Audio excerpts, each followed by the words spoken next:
الحمد لله رب العالمين الرحمن الرحيم مالك يوم الدين إياك نعبد وإياك نستعين اهدنا الصراط المستقيم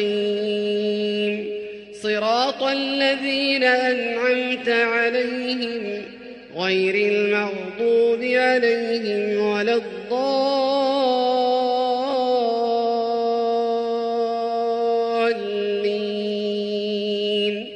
آمين. وإذ قال إبراهيم رب اجعل هذا البلد آمنا واجنبني وبني أن نعبد الأصنام رب إنهن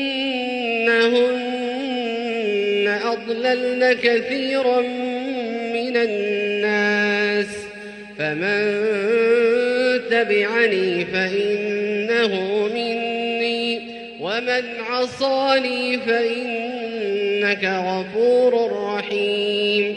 ربنا إني أسكنت من ذريتي بواد غير ذي زرع عند بيتك المحرم ربنا ليقيموا الصلاة فاجعل أفئدة من الناس تهوي إليهم وارزقهم من الثمرات لعلهم يشكرون. ربنا إنك تعلم ما نخفي وما نعلن وما يخفى على الله من شيء في الأرض ولا في السماء. الحمد لله الذي وهب لي على الكبر إسماعيل وإسحاق إن ربي لسميع الدعاء. رب اجعلني مقيم الصلاة ومن ذريتي ربنا وتقبل دعاء. ربنا اغفر لي ولوالدي وللمؤمنين يوم يقوم الحساب. ولا تحسبن الله غافلا عما يعمل الظالمون إنما يؤخرهم ليوم تشخص فيه الأبصار مهطعين مقنعي رؤوسهم لا يرتد إليهم طرفهم وأفئدتهم هواء.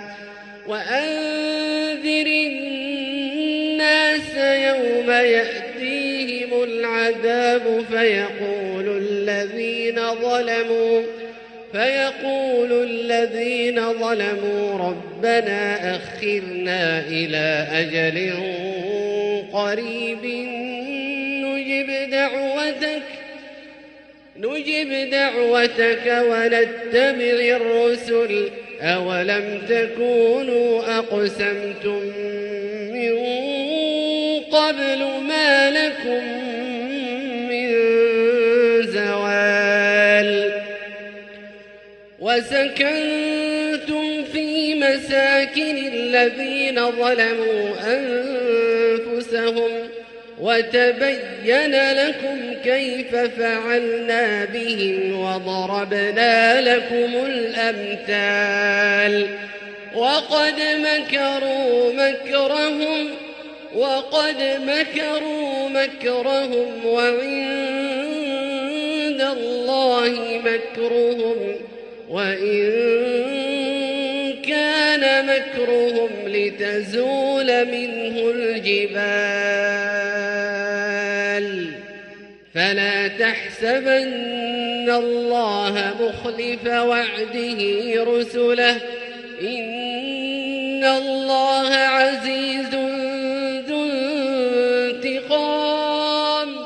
يوم تبدل الأرض غير الأرض والسماوات وبرزوا لله الواحد القهار وترى المجرمين يومئذ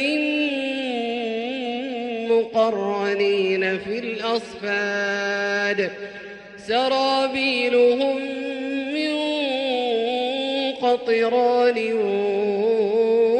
وتغشى وجوههم النار ليجزي الله كل نفس ما كسبت إن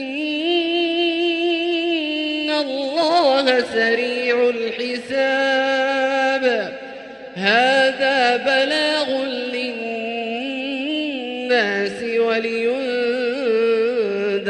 به وليعلموا أنما هو إله واحد وليذكر أولو الألباب.